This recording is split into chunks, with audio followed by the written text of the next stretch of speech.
नमस्कार। आज का प्रोग्राम नमस्कार। शुरू करने से पहले 15 जून को लद्दाख में गलवान घाटी में जो हमारे जवान शहीद हुए हैं, हम उन्हें श्रद्धांजलि अर्पित करते हैं। ओम शांति। जया जी, जैसे कि आप देख रहे हैं कि युद्ध के बादल चारों ओर घिरे हुए हैं भारत में। कोरोना वायरस के केसेस भी बढ़ते चले जा रहे हैं और अभी इस समय 3,80,000 केसेस ऑलरेडी हो चुके हैं। भारत का जब हमने इस समय दशा अगर हम देखें तो चंद्रमा में शनि में केतु की दशा, चंद्रमा शनि तीसरे घर में, केतु सातवें घर में जो सीधा युद्ध का घर है, तो अच्छी दशा किसी भी तरह से नहीं है। और जो हमने चैत्र शुक्ल प्रतिपदा का चार्ट देखा था 2020 का, उसमें शनि मंगल सातवें घर में जब थे तो हमने उस समय भी क्लियरली बताया था कि एक युद्ध का आसार इस साल क्लियरली हमें नजर आ रहा है। और क्योंकि लगन को देख रहे थे तो लगन भी लोग भी पीड़ित थे बुरी तरह से।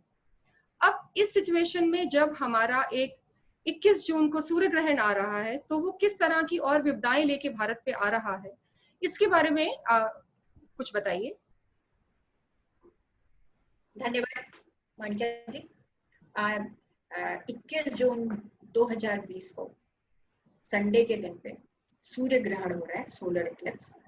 और ये हमारे देश के साथ साथ चाइना, बांग्लादेश और नेपाल, पाकिस्तान, पूरा एशियन कंट्री जितनी है और अफ्रीकन कंट्री उसमें विजिबल होगा, दिखाई देगा।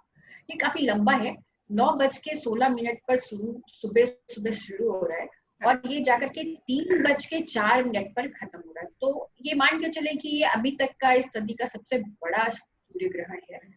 और इससे पहले शायद 90 में आया होगा जो इतना बड़ा सूर्य ग्रहण था। हालांकि ये पूरा का पूरा जो जैसे कहते हैं ना ब्लैक होना, वो वाली चीज नहीं है, पर फिर भी है, काफी बड़ा ग्रहण है, तो उसका इम्पैक्ट जरूर हमारे ऊपर पड़ता है। जैसा कि हम लोग सभी लोग जानते हैं कि मेदिनी ज्योतिष जो होती है, संहिता होती है, और उसके इसमें हम ग्रहणों का बहुत अधिक महत्व होता है। पीछे हम लोगों ने 26 दिसंबर 2019 का जो ग्रहण था उस पर भी काफी चर्चा की थी और उस पर काफी चीजें हम लोगों ने डिस्कस किया है। और उसके बाद हम लोगों ने देखा कि किस तरह के परिणाम हम लोगों को मिले हैं, पूरे पूरे वर्ल्ड को, पूरे पूरे विश्व को उसको फेस करना पड़ा है। उसके बाद चैत्र प्रतिपदा डेफिनेटली हम लोग उससे पूरे ईयर की चीजों को बनाते हैं और उसमें बहुत सारी चीजें दिखाई देती हैं, पर वो कब कौन सी घटना घटेगी उसके लिए हम सूर्य वीथी चार्ट और अमावस्या का चार्ट, पूर्णिमा का चार्ट और साथ साथ ग्रहण का चार्ट लेते हैं। ग्रहण में क्या चीजें और हो रही हैं जो इम्प्रूव कर रही है या चीजें खराब हो रही है, डिटोरेट हो रही है, वो हम यहाँ से देखते हैं। तो जो सूर्य ग्रहण इस बार पड़ रहा है वो मिथुन राशि पर पड़ रहा है और मिथुन राशि पर जो ग्रहण पड़ता है तो ज्योतिष के अंतर्गत इसका बहुत अधिक महत्व है। क्योंकि ये जो है, अगर आप देखें जो 12 मिहिर की पुस्तक है बृहद संहिता, उसमें क्लियरली उन्होंने दिया हुआ है कि अगर ग्रहण जो है मिथुन राशि में पड़े तो उसका परिणाम ये होता है कि जो देश के जो गणमान्य व्यक्ति होते हैं, सम्मानीय लोग होते हैं, प्रसिद्ध महिलाएं होती हैं, कलाकार होते हैं, आर्टिस्ट होते हैं और राजा होते हैं, उनके लिए ये अनिष्टकारी होता है। तो एक तरह से तो उनके लिए खराबी होता है। और उसके साथ साथ ये भी दिया हुआ है कि अगर 2 या 2 से अधिक ग्रह वक्री हुए तो ऐसी संभावना बन जाती है। तो यहाँ पर ये भी चीज है कि यहाँ पे 4 ग्रह वक्री है, रेट्रो है। ये अपने आप में बहुत ही ज्यादा खराब सिचुएशन को दिखाता है। जैसे जो पीछे 26 दिसंबर का जो ग्रहण था बिल्कुल खराब था, पर वहां पर देखिए तो रेट्रो प्लैनेट एक भी नहीं थे, तो अचानक से कोई घटना नहीं घटी। ये एक प्लान तरीके से की गई और उसके बाद पूरे वर्ल्ड में धीरे धीरे उसने पूरे वर्ल्ड को चपेट में ले लिया। पर अभी जो हो रही है चीजें वो अचानक पैनिक हो रही है, तो वो थोड़ी सी चीजों को दूसरे डायरेक्शन में जाती। तो इसको मैंने 2, 3, 4 पार्ट्स में बांट के देखा कि आर्थिक रूप से इस पे क्या हमारे ऊपर, हमारे कंट्री पर और वर्ल्ड पर क्या प्रभाव पड़ेगा। तो यहाँ देखें तो जो मेन जो कारक होते हैं, पैसे से रिलेटेड, धन से रिलेटेड, आय से रिलेटेड और बिजनेस से रिलेटेड, वो या स्टॉक मार्केट से रिलेटेड, वो होते हैं जुपिटर होते हैं, मरकरी होते हैं और वीनस होते हैं, चंद्रमा होते हैं, और ये सारे के सारे पीड़ित है। तो अब यहाँ पर जो धन से संबंधित जितनी भी चीजें हैं वो हमें नहीं लगता कि यहाँ पर इस समय की जो 3-4 महीने का जो पीरियड है वो बहुत ज्यादा क्रिटिकल होने वाला है। उसका रीजन कुछ भी बन सकता है, कोरोना, कोविड-19 बन सकता है, वॉर लाइक सिचुएशन बन सकती है, आपस में एक दूसरे की कंट्री के साथ जब हमारे डिस्प्यूट्स होते हैं तो हमारे बिजनेस पर उनका इम्पैक्ट पड़ता है, तो वो भी एक रीजन बन सकता है। तो बहुत सारे रीजन हैं, जो यहाँ पर हमारे दिखाते हैं कि जो हमारी इकोनॉमिक ग्रोथ है वो स्लो हो रही है और बहुत सारे अनएम्प्लॉयमेंट जैसी सिचुएशन क्रिएट हो रही है। हालांकि कुछ ये चीजों में ग्रहण जो है क्रिएट की हमारे, जाए, ये ग्रहण क्योंकि हमारे दूसरे घर में पड़ रहा है, तो दूसरा घर जो हमारी आर्थिक साम्राज्य की प्रतीक है, तो वहां पे भी ये ग्रहण पड़ेगा तो हमारी आर्थिक कंडीशन तो खराब होने ही वाली है। बिल्कुल बिल्कुल। और मोनिका जी, अब मैं इस पे आती हूँ युद्ध वाली संभावनाओं पे, क्योंकि ये एक बहुत बड़ा एक इम्पोर्टेंट फैक्टर है कि यहाँ पर अचानक घटना घटती हुई दिखाई देती है। और जब इसका एनालिसिस किया है इसका हमारे देश की कुंडली का, तो जैसे आपने पहले ही बताया कि हमारी जो देश की कुंडली है उसमें चंद्रमा में शनि में केतु का प्रत्यंतर चल रहा है, और केतु का जो प्रत्यंतर है वो देश की युद्ध की स्थिति के लिए बहुत खराब है, क्योंकि युद्ध की संभावना को क्रिएट करता है। और हम लोगों ने जो लास्ट मंथ जो वीडियो डाला था चंद्र ग्रहण पे, उसमें भी क्लियरली दिखाई दे रहा था कि युद्ध लाइक सिचुएशन क्रिएट हो जाएगी। तो वहां पर हुआ भी कि अचानक से बहुत सारी चीजें क्रिएट होने लगी। और जो जो चाइना की जो नीति रही है, जैसे देखिए जो हमारे देश का जो ग्रहण है, ऐसे देखिए तो ये कन्या लगन का ग्रहण है, जो कि चाइना में, पाकिस्तान में और इंडिया में, नेपाल में लगभग लगभग सेम लगन होगा। नवांशा चार्ट चेंज हो जाएगा तो कन्या लगन ही रहेगा। अगर हम इसको मकर राशि से देखें तो ये जो ग्रहण पड़ता है वो 6-12 एक्सिस में पड़ जाता है चाइना के। अगर हम इसको पाकिस्तान के उससे देखते हैं तो ये फिर ग्रहण जो होता है, ये उनका जो लगन है वो 6-12 एक्सिस आ जाता है। ठीक, तो यहाँ पे ये जो चीजें वो षड्यंत्र की तरफ इंडिकेशन दे रही है। और बॉर्डर लाइन हर तरफ से हमारी जो है वो घिरी हुई है, जहां जहां बॉर्डर लाइन है वहां पर ये कंट्रीज है। तो ये कंट्रीज यहाँ पर डेफिनेटली कुछ ना कुछ प्रॉब्लम क्रिएट करेंगी और उनके ऊपर भरोसा नहीं किया जाना चाहिए। ये कंफर्मली इस चार्ट से आ रहा है, क्योंकि वॉर लाइक सिचुएशन तो क्रिएट है। क्योंकि जो दशाएं है उसको भी अगर हम देखें तो यहाँ जो मंगल है हमारा, जो सप्तम भाव का लॉर्ड है, उस पर ही ग्रहण लग रहा है अगर हम अपने देश की कुंडली में देखते हैं बिल्कुल तो। बिल्कुल और दूसरे घर में। उसका 5th हाउस उदय हो रहा है। और यहाँ पर अगर इसको इंडिविजुअल चार्ट हम अगर ग्रहण का देखते हैं तो उसमें 7th हाउस में मंगल बैठा है, उस पर सैटर्न की दृष्टि पड़ रही है। तो यहाँ पर भी क्रिएट तो कर ही रहा है। और जो जो वो है सैटर्न है वो 6th लॉर्ड भी है। तो यहाँ पे पैनिक सिचुएशन बॉर्डर पर तो दिखाई देता है। और मंगल जो है वो 3rd लॉर्ड और 8th लॉर्ड भी है। तो डेफिनेटली यहाँ कंडीशन खराबी दिखती है।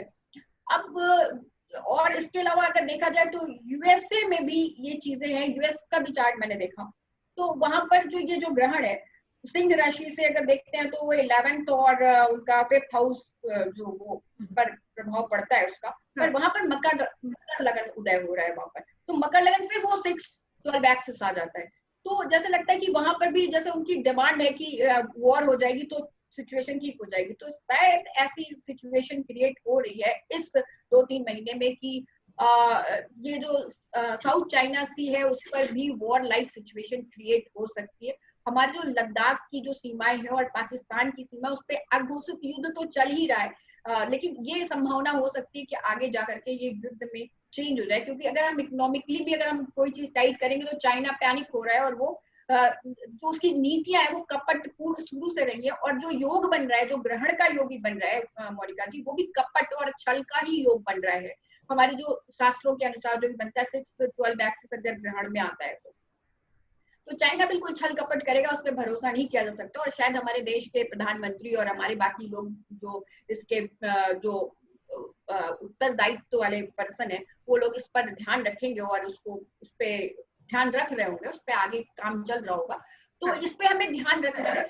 अब मैं तीसरे पॉइंट पे आती हूँ कि जो आपदाओं से रिलेटेड ये क्या संभावना है, ये जो ग्रहण है वो प्रकट कर रहा है। तो यहाँ पर अगर देखें तो आपदाओं से रिलेटेड जो मोनिका जी देखा जाए तो कोरोना वायरस ही सबसे ज्यादा जो इम्पैक्ट डाल रहा है पूरे लॉकडाउन करके, और उसके बाद इकोनॉमी पूरी ध्वस्त कर दी गई है। तो जैसे दोनों तरीके से मार पड़ रही है। एक तो अगर बीमार हो जा रहे हैं तो वो एक अलग पैनिक सिचुएशन है, और अगर आप बीमार नहीं भी होते हैं तो बिजनेस इतना बुरी तरीके से प्रभावित है, हर क्षेत्र में जो है दिक्कतें आ रही है। तो उसके लिए इसमें क्या संभावनाएं बन रही। तो यहाँ देखें तो एक चीज ये डेफिनेटली है कि गुरु जो है वो 29 को वो जा रहा है धनु राशि में केतु के साथ फिर से।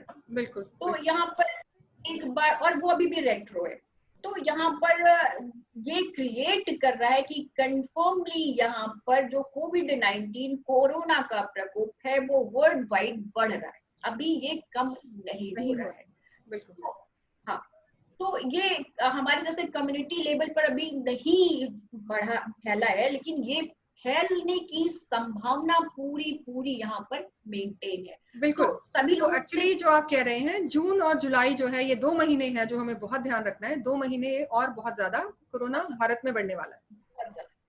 बिल्कुल। अब यहाँ पर अगर आप आए कि इसके अलावा कौन कौन सी आप बता सकती, तो देखो एक तो पहली चीज ये जो कुंडली है अपने आप में बड़ी सारी क्रिटिकल चीजों को लेकर के आई है। जैसे ये क्या कहते हैं, जो सूर्य है, चंद्रमा है और बुध, ये तीनों नक्षत्र गणनांक में हो गए हैं। नक्षत्र गणनांक में आने के बाद क्या होता है, इनकी जो अपनी जो क्वालिटी होती है उसमें और वीकनेस आ जाती है, इनमें स्ट्रेंथ जो होती है वो कम हो जाती है। हालांकि षडबल में अगर देखें तो सूर्य काफी स्ट्रॉन्ग है, तो हमारे राजा की पोजीशन स्ट्रॉन्ग रहेगी हो सकता है।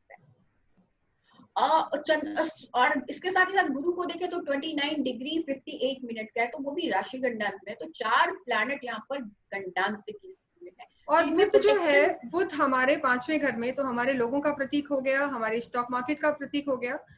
तो बहुत बुरी बिल्कुल। तरह से और पीड़ित यहाँ है, पर तो अगर स्टॉक देखिए मार्केट ना क्रैश तो नज़र आता है यहाँ पे। मोनिका जी अगर आप देखें तो ये पे कन्या लगन ही उदय हो रहा है, तो as a person, as a public, as a जनता जो है वो तो सारी पिस रही है, क्योंकि वो ग्रहण पूरी के तरह अंदर से आ गई है। पीड़ित है, बिल्कुल। दसम भाव है, दसम भाव पूरी तरीके से तो कर्म, जो व्यवसाय है, कर्म है, वो सारा इम्पैक्ट आ रहा है उस पर। और इसके साथ ही साथ यहीं पर नहीं आ रहा है, इन पाकिस्तान के साथ, पाकिस्तान, चाइना, इन कंट्रीज पे भी आ रहा है, क्योंकि पाकिस्तान का अगर आप देखें तो ये पाकिस्तान से ये ग्रहण जो उसके चंद्रमा पर ही ग्रहण लग रहा है, जो थर्ड हाउस में बन रहा है। तो उनके सीमा में बहुत सारी चीजों में, उनके बॉर्डर पर बहुत सारी चीजों में प्रॉब्लम हो सकती है, उनको सत्ता में परिवर्तन हो सकता है, उनकी बहुत सारी चीजों में दिक्कत आ सकती है। ये कंफर्मली यहाँ से दिखाई देता है, चाइना के लिए भी अच्छा नहीं है। नहीं। पर चीजें चूंकि यहाँ पे क्या 4 प्लैनेट रेट्रो हो गए हैं, तो अचानक पैनिक सिचुएशन क्रिएट होती है। अच्छा, इसमें से ये चीज देखें तो एक तो ये भी है कि जो साउथ का पार्ट है, हम जो अगर हम लोग देखते हैं तो 12 मिहिर जी हमेशा से, जो महर्षि 12 मिहिर जी थे, वो हमेशा से कूर्म चक्र के द्वारा क्षेत्रों का आकलन करते थे कि किन क्षेत्रों में क्या प्रभाव पड़ेगा, और उसमें जो सेंटर पॉइंट होता था वो कूर्म चक्र में वो उज्जैन को दिया गया था। तो उससे अगर हम देखते हैं तो साउथ पार्ट वहां से, और वहां से देखें तो नॉर्थ वेस्ट पार्ट इंडिया का, उसमें ज्यादा इम्पैक्ट पड़ रहा है। और इसके अलावा वेस्ट पार्ट में भी पड़ रहा है। तो तो आपका जैसे मतलब है वेस्ट कि पार्ट में तो दिल्ली हो गया, हरियाणा हो गया, इधर महाराष्ट्र हो गया, तो इन पार्ट्स में बिल्कुल आप कह रहे बिल्कुल हैं कि ज्यादा प्रभाव पड़ेगा इसका। बिल्कुल, दिल्ली, हरियाणा, पंजाब, ये western part of India, north west part of India है। जो वेस्ट का पार्ट है उसमें मुंबई आ जाएगा, महाराष्ट्र आ जाएगा, और गुजरात का पार्ट आ जाएगा। साउथ में अगर जाएंगे तो ये पार्ट जो है वो तमिलनाडु और केरला आ जाएगा। तो ये सारी चीजें यहाँ पर सिचुएशन अच्छी नहीं है। और इसमें क्या है कि जल तत्व, वायु तत्व और पृथ्वी तत्व, ये तीनों जो है असामान्य हो गए, बहुत ज्यादा इम्बैलेंस्ड हो गए। तो तो ऐसी आपका मतलब है कंडीशन कि में इससे क्या है, अर्थक्वेक्स आने की स्थिति भी हो सकती है, क्योंकि हमारा जो बिल्कुल अर्थ की अर्थक्वेक, धुरी है वो बहुत बिल्कुल बुरी तरह से पीड़ित है। बिल्कुल। एक तो पहली चीज, जो फ्लड की जो संभावना है वो बहुत ज्यादा है, क्योंकि कहीं पर भी बारिश हो रही है तो बहुत ज्यादा होगी, क्योंकि यहाँ पर जल तत्व पूरी तरह से बिखरा हुआ है। तो वहाँ फ्लड के साथ साथ ये पार्ट है, तो महाराष्ट्र वगैरह में इस तरह की सिचुएशन क्रिएट हो सकती है। इसके अलावा अगर देखें तो अर्थक्वेक की भी बहुत ज्यादा संभावना बनी हुई है। और ये इसमें से सबसे ज्यादा जो पार्ट है वो जो मुझे दिखता है, western north west part of India जो है, वहां पर ये प्रभाव ज्यादा दिखाई देता है। तो सभी लोगों से यही मैं कहूंगी कि सभी लोग अपने अपने घर में रहें और प्रार्थना करें, पूजा करें, अपने अपने धर्म के अनुसार, अपने अपने जो भी चीजें हैं, या जो भी आप पूजा करते हैं, मंत्रों का उच्चारण करें, ग्रहण में शांति पाठ करें, जिससे कि ये, और पैनिक किसी भी सिचुएशन में ना हो। कोई भी चीज ऐसी आज तक नहीं हुई है कि आई और वो गई नहीं है। सभी चीजें आती हैं तो चली भी जाती हैं, तो डेफिनेटली ये भी समय चला जाएगा। पर अभी मुझे डराना बिल्कुल नहीं है, आपको सतर्क करना है आप सभी को कि आप कृपया आप अपने घर में रहें, पूजा पाठ करें और संयम पूर्वक इस पीरियड को निकालें। अगर इकोनॉमिकली दिक्कत हो रही है तो उस पर ध्यान रखें, घर में अगर कोई चीजें दिक्कत में लगती हैं दिल्ली में और गुड़गांव या इधर ऐसी जगहों पर जहां पे लगता है कि ये घर ठीक नहीं है, टूटने वाला है या जरा सा भी मरम्मत की जरूरत है, तो उसको या तो छोड़ दे या उससे थोड़ा सा दूरी मेंटेन करके रहे, कि ऐसी संभावनाएं बन सकती है।